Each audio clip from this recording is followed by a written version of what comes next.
Hello everyone, welcome to study channel. This is Savita Devtiya. कल यानी कि 26 जुलाई को आपका सीएसआई या नेट लाइफ साइंस का एग्जाम था। अब बच्चे सोच रहे होंगे कि हमें कितनी कट ऑफ होनी चाहिए, हमारे कितने मार्क्स आने चाहिए जिससे कि हम अपना नेट और जेआरएफ दोनों क्वालिफाई कर ले। तो आज की वीडियो में हम इसी बारे में डिस्कशन करेंगे कि आपके कितने मार्क्स होने चाहिए जिससे कि आप अपना नेट और जेआरएफ क्वालिफाई कर लो। ठीक, कैटेगरी वाइज डिस्कशन करेंगे वीडियो में। तो फर्स्ट ऑफ ऑल, जो नेट का एग्जाम होता है उसमें जो पेपर होता है वो अलग अलग होता है। इस वीडियो में मैं आपको लाइफ साइंस के बारे में ही बताऊंगी, सिर्फ लाइफ साइंस के बारे में। तो आपको लाइफ साइंस के एग्जाम में आपको कितने मार्क्स स्कोर करने चाहिए जिससे कि आपका नेट और जेआरएफ क्वालिफाई हो जाए। तो जो मैं आपको कट ऑफ बता रही हूँ वो इसी साल की नहीं है, मतलब इसमें हर साल कट ऑफ सेम रहती है। नीट और जेई के एग्जाम की तरह नहीं है, जैसे कि कट ऑफ एकदम ही हाई चली जाती है, कट ऑफ एकदम ही लो चली जाती है। इसमें 3 या 4 नंबर का डिफरेंट होता है बस। कट ऑफ लगभग सेम रहती है। ठीक। दूसरी बात ये कि इसमें परसेंटेज और रैंक के ऊपर कोई भी वो नहीं रहता है। जो आपका सीएसआई या नेट का जो एग्जाम होता है वो टोटल 200 मार्क्स का होता है। यानी कि आपको अगर आपके सच है आपके आ रहे हैं 100 मार्क्स आप ले आते हो तो आप नेट के लिए क्वालिफाई हो जाते हो। यानी कि नेट जो एग्जाम होता है उसके लिए आप क्वालिफाई हो जाते हो।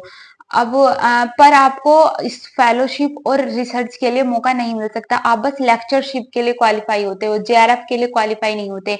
और उसी सेकंड बात ये आती है कि अगर आप 100 की बजाय 120 ले आते हो तो आप नेट और जेआरएफ दोनों को क्वालिफाई कर लेते हो। यानी कि आप लेक्चरशिप के लिए भी एलिजिबल हो जाते हो और आप जेआरएफ के लिए भी एलिजिबल हो जाते हो।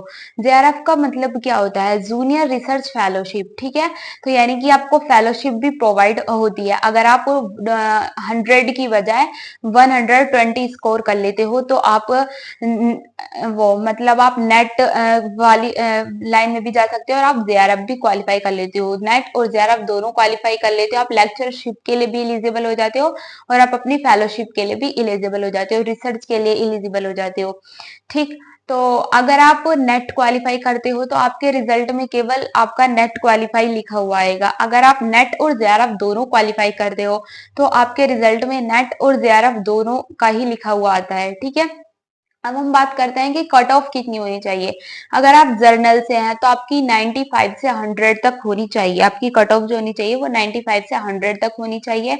अगर आप ईडब्ल्यूएस से हो तो आपकी 65 से 75 होनी चाहिए। अगर आप ओबीसी से हो तो आपकी 85 वो 80 से 85 के बीच होनी चाहिए। अगर आप एससी से हो तो आपकी 60 से 65 से 70 के बीच होनी चाहिए।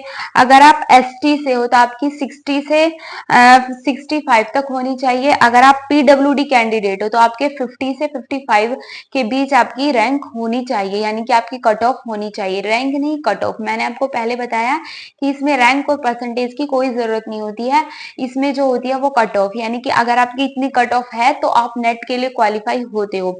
अगर आपको लगता है कि भाई नहीं हमें तो जेआरएफ के लिए भी क्वालिफाई होना चाहिए तो आपको नेट से ज्यादा नंबर लाने होंगे जेआरएफ में।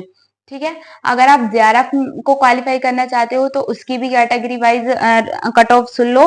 जर्नल के लिए 110 से 120 तक, ईडब्ल्यूएस के लिए 75 से 80 तक, ओबीसी क्या 70 से 95 तक, और सॉरी 90 से 95 ओबीसी के लिए। और जो एससी है वो 70 से 75 तक, एसटी के लिए 70 से 60 तक, और पीडब्ल्यूडी के लिए 55 तक। अगर आपकी इतनी कट ऑफ है तो बहुत अच्छी बात है। आप नेट जेआरएफ के लिए इतनी कट ऑफ है तो बहुत अच्छी बात है। तो मैंने इस वीडियो में कैटेगरीज वाइज आपको कट ऑफ बता दी है। Okay, thank you. Wish you all of the best of your result.